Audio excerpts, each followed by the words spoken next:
Hello friends, आज हम बात करेंगे चाय की एक चुस्की। भारत हो या कहीं भी, चाय हर जगह फेमस है। गरीब हो, अमीर हो, बच्चे से बूढ़े तक, चाय का जलवा हर तरफ बिखरा रहता है। सुबह सुबह चाय की केतली में उबलती हुई चाय अपनी महक चारों तरफ इस तरह बिखेरती है कि चाय के दीवानों के चेहरों पर भी चाय सी रंगत आ जाती है।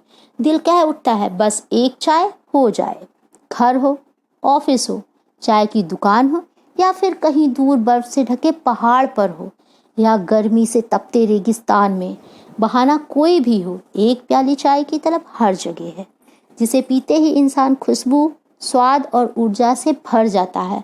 और फिर भारत में तो इसे संजीवनी कहा जाता है। यूं कहें कि कुछ लोगों के लिए दिन की शुरुआत ही चाय से होती है, तो यह गलत नहीं होगा। आज चाय की चर्चा सड़क से लेकर संसद तक नजर आती है।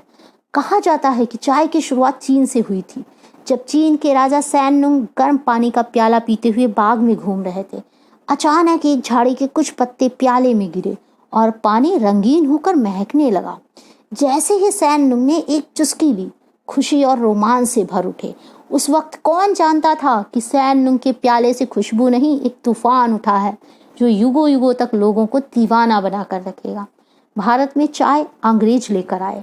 जब governor general Lord Bentinck Bharat आए, उन्होंने चाय के व्यापार का प्रस्ताव रखा और 1835 में असम में चाय के बाग लगाए गए। धीरे धीरे हिमालय की ढलवा पहाड़ियों पर चाय के बागान नजर आने लगे। दार्जिलिंग, वेस्ट बंगाल, कर्नाटका, तमिलनाडु, हर तरफ चाय का उत्पादन होने लगा। 1953 में टी बोर्ड की स्थापना की गई और भारतीय चाय को इंटरनेशनल लेवल पर पसंद किया जाने लगा। चाय का उत्पादन एक विशेष प्रकार की जंगली झाड़ी नुमा पौधे से होता है, जिसे कैमेलिया सिनेंसिस के नाम से जाना जाता है। चाय का एक नन्हा सा पौधा हमेशा कौतूहल का विषय रहा है, और रहता भी क्यों नहीं। सबसे महत्वपूर्ण बात तो यही है कि चाय का एक पौधा ही है, लेकिन चाय की अनगिनत किस्में हैं। एक महत्वपूर्ण वजह है प्रांतीय जलवायु और मिट्टी में बदलाव। इसी वजह से अलग अलग जगहों पर उगने वाली पैदावार भी स्वाद और खुशबू से भिन्न होती है। बात करें दार्जिलिंग की चाय, तो दार्जिलिंग की चाय की खुशबू सबको दीवाना बना देती है, जबकि असम की चाय का रंग और स्वाद ऐसा कड़क होता है कि पीते ही दिमाग दौड़ने लगता है। कांगड़ा ग्रीन टी कसैली होने के बावजूद औषधीय गुणों से भरपूर होती है। कहने का तात्पर्य यह है कि पौधा एक होते हुए भी प्रांत की जलवायु और मिट्टी ने चाय की गुणवत्ता में परिवर्तन कर दिया है।